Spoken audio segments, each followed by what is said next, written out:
Esta semana el Parlamento extremeño se ha vestido de gala para inaugurar su 8ª legislatura. Se ha abierto un periodo de sesiones marcado por los cambios.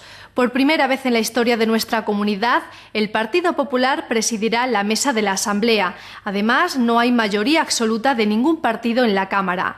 Hoy en Cita con Extremadura os contamos cómo se presenta la actual legislatura pendiente de los cambios y marcada por el necesario consenso. Nos acercaremos a la obra del pintor Antonio López. 20 años después vuelve a exponer en España. Y os resumimos en 2 minutos una boda. Dicen que ese día se pasa volando. Después de 28 años de gobierno socialista, el cambio político ha llegado a Extremadura. El popular José Antonio Monago será previsiblemente investido presidente el próximo 7 de julio en segunda votación. Una elección que resulta tras la decisión de Izquierda Unida de abstenerse en la sesión de investidura y que le ha costado un enfrentamiento con la Federación Nacional. Analizamos el transcurso de los acontecimientos que han dado paso a una legislatura donde ninguna medida será posible sin el consenso. Un mes después de las elecciones a la Asamblea de Extremadura, el nuevo mapa político de la región parece ya configurado. Un tapete que arroja 2 novedades después de 28 años de gobierno socialista. El PP gobernará previsiblemente Extremadura con José Antonio Monago como presidente de la Junta, gracias a la decisión de Izquierda Unida de abstenerse en la sesión de investidura. Y la mesa de la Asamblea se constituye sin mayorías absolutas. Comienza pues una legislatura donde las decisiones tendrán que tomarse de forma consensuada, puesto que ninguno de los partidos con representación tiene esa mayoría por sí mismo.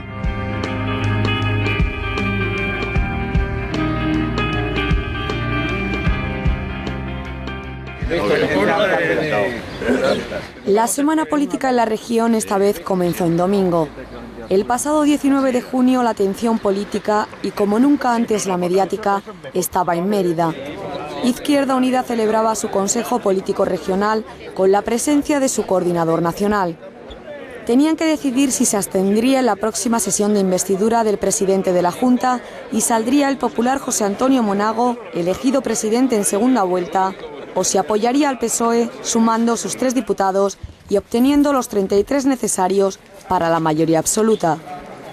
Bajo un calor de justicia, a las 4:30 de la tarde, el coordinador regional Pedro Escobar hacía pública la decisión del máximo órgano regional. 28 votos a favor de que gobernase Monago y 19 de que lo hiciese Vara.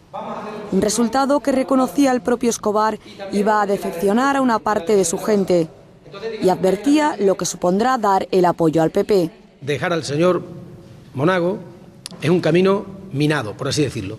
Aunque tampoco sería fácil explicar ante la ciudadanía que le diéramos 4 años más de prórroga al señor Vara. Desde que se conoció la noticia, militantes y simpatizantes del PP comenzaron a acercarse a la sede del partido en Mérida.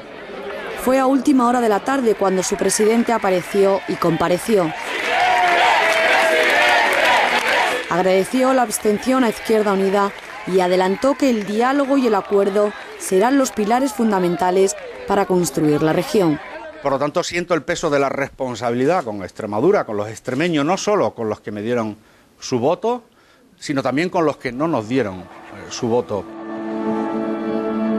Izquierda Unida, en los contactos mantenidos con el PP y con el PSOE, les presentó lo que ellos denominaron los 12 mandamientos. Un dodecálogo bajo el epígrafe de propuesta para la rectificación y giro a la izquierda en Extremadura, y que, entre otros puntos, exige el cambio de la ley electoral o una ley de renta básica que proteja a los extremeños de la exclusión social. Propuestas que el PP aceptó sin condiciones y que el PSOE matizó en 4 de sus 12 puntos. Hay quien dice que José Antonio Monago ha ido muy lejos en la aceptación de una serie de cuestiones que son deseables, pero que son económicamente muy difíciles o casi inviables. Sin ir más lejos, la primera prioridad de Izquierda Unida es crear en Extremadura una renta básica de inserción que garantice unos ingresos mínimos a todas las familias. Esa es la primera medida y hay quien dice desde escalas altas del Partido Socialista que eso es irrealizable. Si el PP consigue atraerse a Izquierda Unida y convencerle con alguna medida de estas del catecismo, ¿no?, de los 12 mandamientos de Pedro Escobar, algunos muy extraños que ha dicho que va a aceptar, pero bueno, si consigue ahí atraérsela, pues tendrá una legislatura, pues hasta 2/3 de la legislatura la pasará razonablemente bien. Si no, pues podremos volver al escenario previo, que es el de Izquierda Unida, plantearse un gobierno con el PSOE. El PSOE en su ejecutiva regional analizaba la decisión de Izquierda Unida de darle el gobierno al PP con la abstención. Su secretario regional, Guillermo Fernández Vara, pedía tajante que Izquierda Unida fuera consecuente con su decisión y anunciaba que el PSOE hará oposición tanto al PP como a Izquierda Unida. A la vez, lanzaba un aviso a navegantes. Tampoco aceptaría la presidencia de la Asamblea como le propusieron los otros dos partidos. Si no les servimos para gobernar desde el gobierno, que no cuenten con nosotros para gobernar desde la oposición. Porque esto no es ningún juego de niños. Esto no es un juego ni de vendetas ni de venganzas. Esto se llama Extremadura y con Extremadura no se juega. Que se lo guisen y se lo coman, pero que asuman las responsabilidades. Nosotros nos vamos a la oposición. Oposición al PP y oposición a Izquierda Unida. Nos vamos a la oposición. Y nos vamos a la oposición con todas las consecuencias, incluido en que en el día de mañana no participaremos en ningún tipo de acuerdo. El martes se constituyó la Asamblea de Extremadura. Antes de la sesión había distintos escenarios. En los alrededores del Parlamento se concentraba un grupo de representantes del 15M. Y unos metros más allá, los 3 diputados de Izquierda Unida volvieron a ser el foco de atención de todos los medios de comunicación, mientras llegaban el resto de diputados que elegirían al presidente de la Cámara. Queda proclamado presidente de la Asamblea de Extremadura el ilustrísimo señor don Fernando Jesús Manzano Pedrero. La elección de Fernando Manzano como presidente de la Asamblea en la segunda vuelta y la elección del resto de miembros de la mesa evidenciaba el acuerdo previo entre PP e Izquierda Unida para gobernar también el legislativo y la necesidad de acuerdos en todas las propuestas. Un hecho que señaló el presidente de la Asamblea en su primera intervención tras asumir el cargo.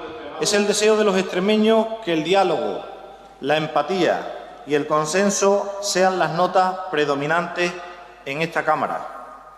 Y es deseo de esta presidencia devolver el protagonismo al Parlamento como templo de la palabra. Así el PP ostenta la presidencia y vicepresidencia primera de la mesa, el PSOE la vicepresidencia segunda y la secretaría segunda. E Izquierda Unida tiene representación con uno de sus 3 diputados como secretario primero. La expectación no ha decaído en ningún momento, tampoco después de constituirse el Parlamento. Y las reacciones a la composición del hemiciclo dejaban clara la postura de los grupos. Esta mayoría parlamentaria, formada por Izquierda Unida y por el Partido Popular, se consolidará en el futuro por el bien de Extremadura, porque necesitamos un gobierno estable y no un gobierno sometido a vaivenes y a veleidades como mociones de censura. Nos parece que la mesa refleja la composición de la Cámara y lamentamos que el PSOE se haya mostrado como un partido totalitario en el que se plantea o conmigo o contra mí. Si estamos con ellos, todo es razonable y todo está bien, y si no estamos con ellos, parece que somos sus enemigos mortales. Las posiciones enfrentadas entre el Comité Regional y el Federal de Izquierda Unida han levantado aún más el interés entre los medios. Después de 28 años de gobierno socialista llega el PP a gobernar esta comunidad, así que hemos venido concretamente hoy por todo el revuelo que se ha armado, que se habla de tormenta interna en Izquierda Unida, entonces ha habido equipos en Madrid que han cubierto las declaraciones de Cayo Lara y nosotros paralelamente hemos seguido y hemos querido conocer la opinión de los militantes y concretamente de los 3 diputados de Izquierda Unida aquí en Mérida. Mientras se constituía el Parlamento en Mérida, en Madrid se reunía la Dirección Federal de Izquierda Unida para decidir si sancionarían a los diputados extremeños. Finalmente se decidió no sancionarlos, si bien esperan que rectifiquen en la sesión de investidura. En la petición firme, sin duda, sin ambaje, de los órganos federales de que rectifiquen y estamos convencidos de que así será. No nos queda más remedio que obedecer lo que nos han dicho nuestros compañeros, porque si no, le estaríamos diciendo a las bases que nosotros somos una especie de déspotas ilustrados, que queremos todo para las bases, pero sin las bases. Y uno está dispuesto a dejarse la piel, pero no está dispuesto a dejarse los principios. El miércoles, el presidente de los populares extremeños se reunía con su jefe en Madrid. José Antonio Monago le comunicaba a Rajoy que ya tiene pensado su gobierno, que serán 7 consejerías, pero no dio nombres. Y asumió otro de los 12 mandamientos de Izquierda Unida, que el PP no llevaba en su programa electoral: modular el impuesto de sucesiones mientras que habían prometido suprimirlo, y pedir al Gobierno central que recupere el de patrimonio. Y yo los razonamientos que le he dado ahora los voy a defender en los órganos de mi partido. Es decir, no es lo mismo el impuesto de patrimonio, insisto, de personas que con carácter especulativo tienen bienes en Extremadura, que aquellas que tienen bienes en Extremadura pero están invirtiéndolo y están generando empleo. Creo que no tienen que tener el mismo tratamiento fiscal. Ante estas afirmaciones de Monago, el presidente de la Junta en funciones y secretario general del PSOE extremeño, Fernández Vara, escribía en su blog: mostraba su asombro ante el cambio de postura del PP en política fiscal, porque, dice, se lo haya pedido su socio preferente. Pero en este contexto donde el Partido Popular va a gobernar en minoría, seguramente esta composición parlamentaria va a entorpecer cualquier tipo de decisión, a no ser efectivamente que el PSOE e Izquierda Unida se declaren indefinidamente la guerra, y entonces Monago pueda tener un camino un poco más allanado. En ese camino, Monago tendrá que desarrollar la ley de educación que pactó con el PSOE en la pasada legislatura, pero además asumir otro mandamiento de Izquierda Unida: congelar los acuerdos con la educación concertada y priorizar la pública. Y ahí va a ser la clave, cómo se va a desarrollar.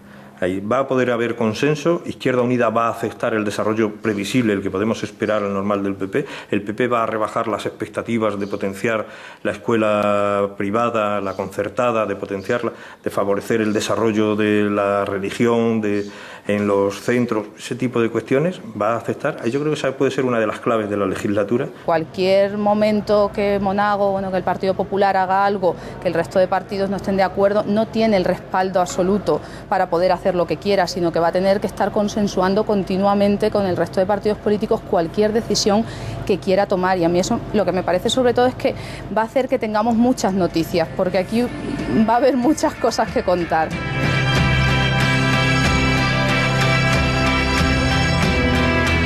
El siguiente acontecimiento que contaremos ya tiene fechas.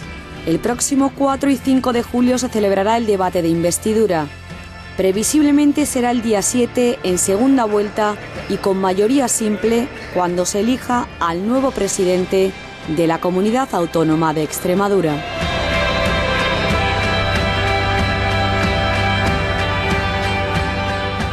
Hablar de Antonio López García es hablar de uno de los artistas plásticos más importantes de nuestro país. Además, el dibujante, pintor y escultor es miembro de la Fundación Academia Europea de Juste y ha impartido en nuestra región varios talleres. El próximo lunes, el Museo Thyssen-Bornemisza de Madrid inaugura una exposición sobre el artista.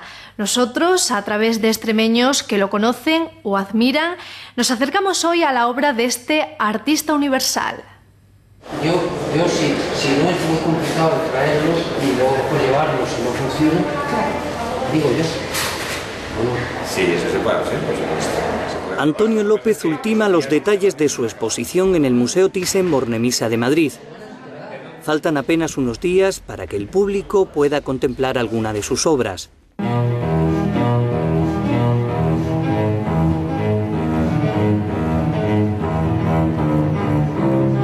El artista plástico vuelve a exponer en nuestro país casi 20 años después. Y hemos querido acercarnos a su obra bajo la mirada de extremeños que lo conocen o lo admiran. Antonio es una de esas personas que pasará, ya ha pasado a la historia por su trascendencia, por su bien hacer. Si lo tuviera que definir a Antonio López brevemente, hablaría de la independencia, ¿no? del criterio, de la firmeza, de tener claro cuál es la manifestación del arte que tú quieres hacer. Antonio está enseñando a ver desde hace más de medio siglo a mucha gente. Se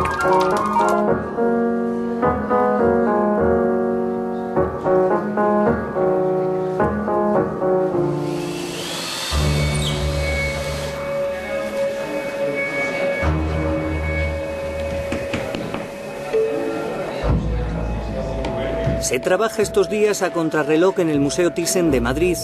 El lunes día 27 de junio se inaugura la exposición de uno de los artistas más importantes del siglo XX.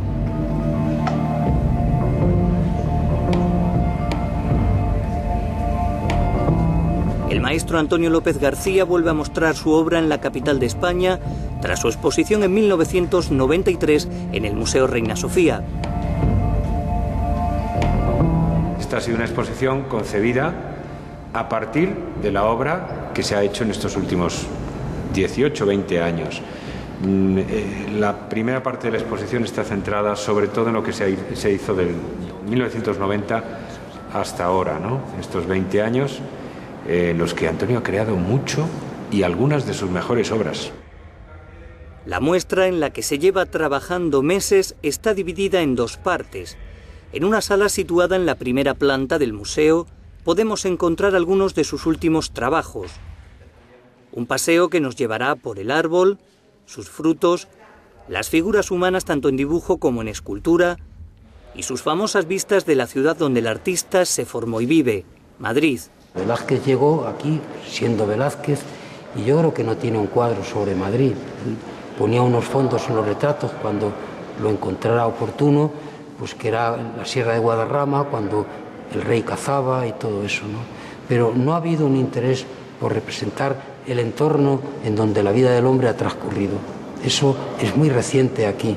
Ahora que vivimos a golpe de tuit, Antonio López hace del tiempo un arte, ¿no? Ese tiempo que necesita para madurar la obra, para dedicarle todo lo que precisa para estar un año delante de un mismo paisaje con la misma luz. Ha sido muy independiente y el tiempo lo ha colocado en su sitio, ¿no? Aparte del enorme talento que derrocha en cada obra. Y luego un segundo aspecto. Yo que soy extremeña y que llevo tantos años en Madrid, mi Madrid es el de Antonio López. Yo reconozco mucho Madrid en su obra. La siento muy mía. El desarraigo me lo cura un poquito.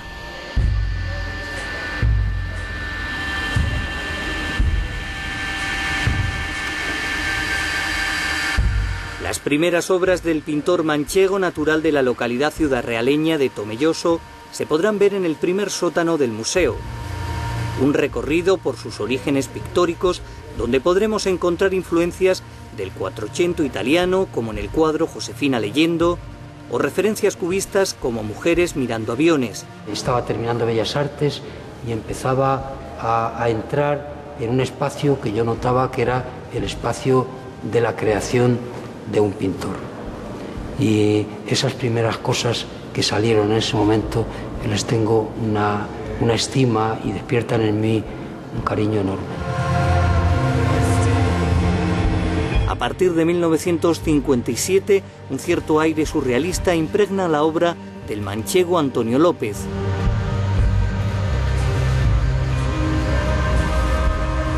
A partir de los años 60, su obra se torna más realista. Se acerca así a temas cotidianos y los objetos e incluso las estancias que dibuja son representadas con gran fidelidad. Yo creo que soy un pintor realista o figurativo, muy interesado en recoger, en conseguir un testimonio del mundo que me rodea, dentro del mundo que me rodea, de las cosas que me emocionan, que me apasionan, que me gustan, que me llaman la atención, más o menos como siempre ha sido, ¿eh? Él es capaz de a ese realismo añadirle el alma que debe tener cualquier cuadro, cualquier expresión artística, porque de lo contrario sería un arte muy frío, un arte muy superficial, y él es capaz de conseguir todo eso, es decir, de hacer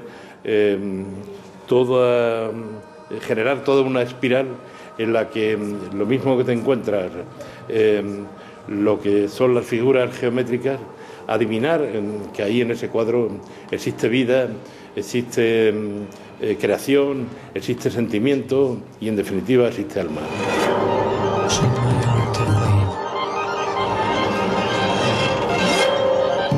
Además, la exposición contará con una pequeña sala que de manera simbólica pretende acercar al visitante al taller del artista.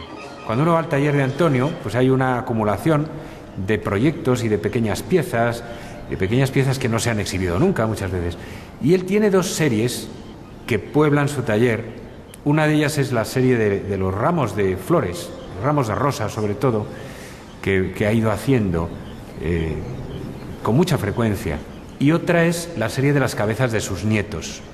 Y flores y cabezas tienen algo en común, que es que nos descubren también un Antonio más leve y más tierno. Bueno, ¿y qué le va? No es tener los originales. Antonio López es considerado por los críticos como el mayor representante del realismo y la figuración española contemporánea. Mirar un cuadro de Antonio es descubrir la naturaleza, repito, eucarística, la naturaleza comulgante de la realidad, de la cotidianidad. Ese membrillo en un aparador huele a membrillo, pero no porque diga que es que parece que está vivo, está vivo. Es que lo está, no es que parece que está vivo. Con la diferencia de que el membrillo de verdad vivió un tiempo hasta que se secó. Y ese membrillo de Antonio no se va a secar nunca.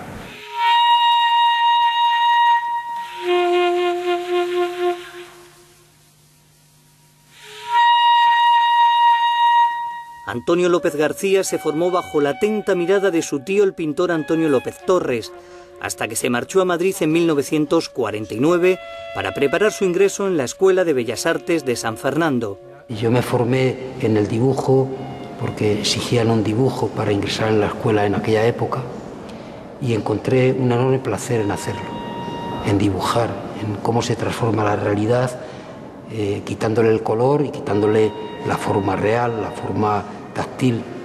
Y es un entusiasmo y una pasión que me ha acompañado siempre. Él lograba dibujar a la manera de siempre, a la de los italianos renacentistas. Conoce perfectamente a Leonardo, a Piero della Francesca, a Botticelli, a Andrea Mantegna. Conoce perfectamente. Ha dibujado desde siempre, desde los 14 años que yo le conocí, o 15, cuando vino a estudiar a Madrid. Bien, pasarse horas, días enteros en el Casón del Buen Retiro copiando yesos, hasta dejarlos como los clásicos lo dejaban, como los grandes pintores del 19. La utilización del dibujo en blanco y negro o la reducción del color han sido unas características que en diferentes épocas también han estimulado la creatividad del artista.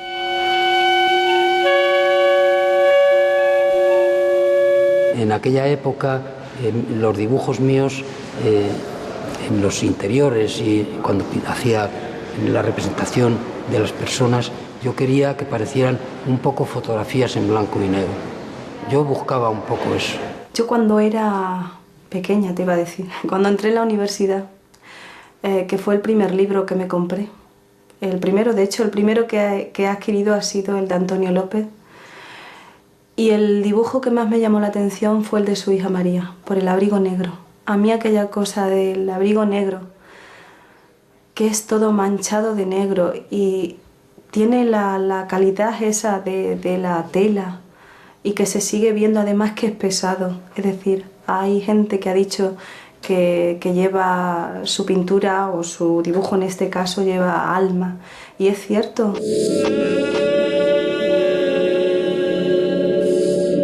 En 1985, Antonio López es galardonado con el Premio Príncipe de Asturias y en 1993 recibe el Premio Velázquez de las Artes Plásticas.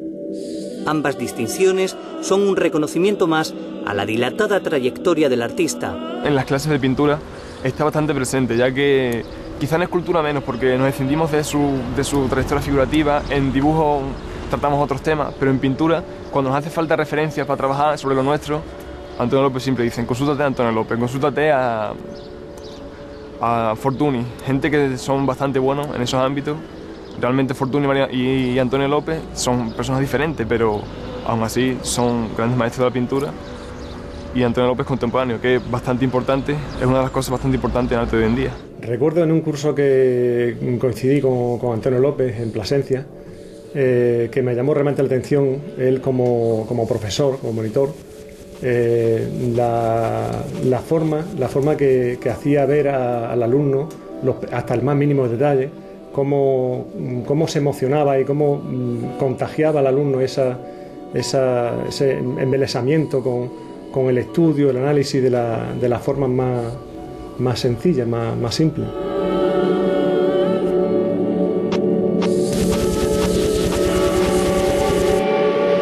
En la exposición que acogerá el Museo Thyssen hasta el 25 de septiembre se podrán ver algunas obras que proceden de colecciones privadas y obras del propio artista, así como préstamos de obras de otros museos europeos y americanos. Una muestra donde conviven de manera equilibrada la pintura, el dibujo y la escultura. Yo no veo como una colección de paisajes o como una colección de bodegones y tal, la obra de Antonio, la veo como un diario pictórico, ¿no? ¿Sabes? Igual que hay escritores que sacan bocetos de las cosas porque escriben de una manera no a través de un proceso racional, sino que sacan casi bocetos, dibujan con palabras, porque tienen una relación muy esencial con lo que escriben. De la misma manera yo creo que Antonio López lo que está haciendo es escribir con imágenes, un diario de su vida, ¿no? El carácter del pintor queda reflejado en el caso de un pintor moderno que elige los temas por los temas que elige. Bacon elige sus temas, Giacometti elige sus temas, yo elijo mis temas, y ya desde la propia elección poder deducir qué mundo le interesa a él, qué cosas son las que verdaderamente le emocionan y los motivos principales para su trabajo, ¿no? En ese sentido es un diario.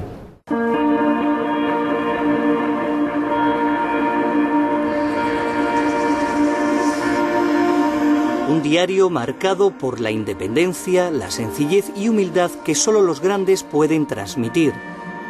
Antonio López García es un artista que continúa trabajando porque sigue buscando y aprendiendo con cada obra. Un genio para el que el arte no tiene límites.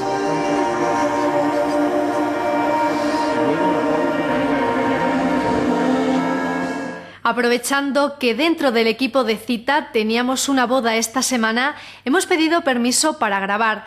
Así os mostramos cómo es una celebración de este tipo de una forma muy peculiar. Es nuestro Rec Play de la semana.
Y ahora llega el repaso a algunas de las imágenes curiosas de la semana.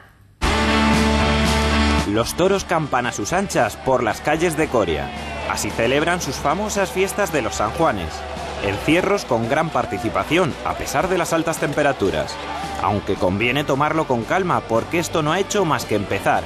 Quedan todavía 5 días de festejos.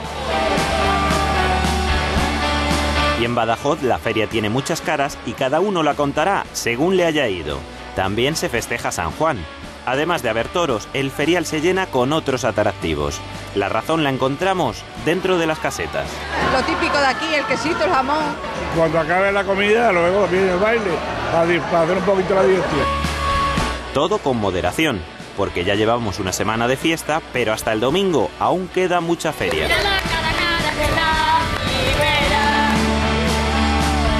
Imágenes de reencuentros, de abrazos, de risas y de muchos besos.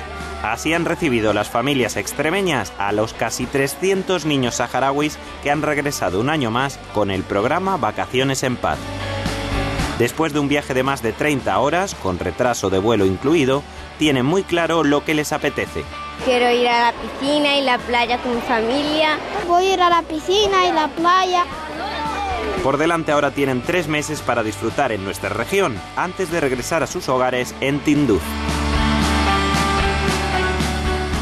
Aquí terminamos el programa de hoy, pero seguiremos en contacto a través de Facebook. Recordad que dentro de 7 días tenéis una nueva cita en esta cadena, en Canal Extremadura Televisión. Hasta la semana que viene.